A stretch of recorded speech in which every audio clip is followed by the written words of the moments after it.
नंगे पैर दौड़ चले आए भगवान विष्णु। जानिए क्या है पूरी पौराणिक कथा। नमस्कार, मैं हूं सिमरन और आप देख रहे हैं नेक्स्ट 9। भगवान विष्णु अपने भक्तों की पुकार सुन के उनकी किसी न किसी रूप में सहायता जरूर करते हैं। ऐसी ही एक कथा गजेंद्र मोक्ष की है। जी हाँ, द्रविड़ देश में गजेंद्र नामक एक परम प्रतापी राजा राज्य करते थे। उन्होंने अनेक वर्षों तक धर्म पूर्वक राज्य किया।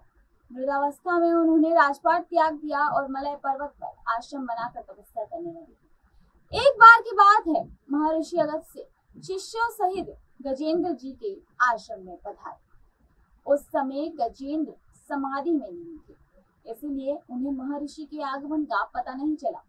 अगस्त्य जी ने इसे अपने अपमान के रूप में देखा और क्रोधित होकर राजा को श्राप देते हुए कहा, दुष्ट, तूने अभिमान में आकर मेरा अपमान किया है। मेरे आने पर भी तू हाथी की भांति बैठा रहा। मैं तुझे श्राप देता हूँ कि तू गज की योनि में जन्म लेगा। जी हाँ, इसी श्राप के चलते राजा गजेंद्र को हाथी की योनि में जन्म लेना पड़ा।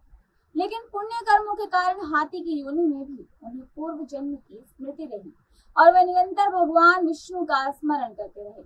गजेंद्र हाथी अपनी हथनियों के साथ प्रायः सरोवर में स्नान करने के लिए आते रहते थे।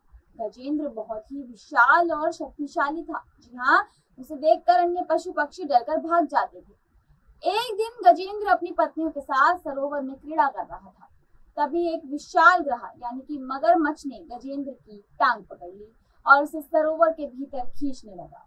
गजेंद्र ने उससे बचने का बहुत प्रयत्न किया, लेकिन वह असफल रहा।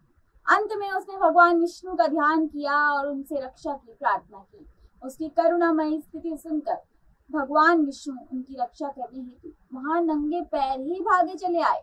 ये देख गजेंद्र ने अपनी सूंड से एक कमल तोड़कर श्रीहरि के चरणों में अर्पित कर दिया। उसके भक्ति भाव से प्रसन्न होकर भगवान विष्णु ने अपने सुदर्शन चक्र से उस ग्रह यानी कि मगरमच्छ का अंत करके गजेंद्र की रक्षा की। इस प्रकार भक्त वत्सल भगवान श्रीहरि ने गजेंद्र को शाप मुक्त करके अपना पार्षद बनाया। उनके हाथों मृत्यु पाकर वह ग्रह भी मोक्ष का अधिकारी ही बना। फिलहाल के लिए इतना ही। ऐसी ही तमाम जानकारी के लिए आप देखते रहिए नेक्स्ट 9 स्पिरिचुअल। तब तक के लिए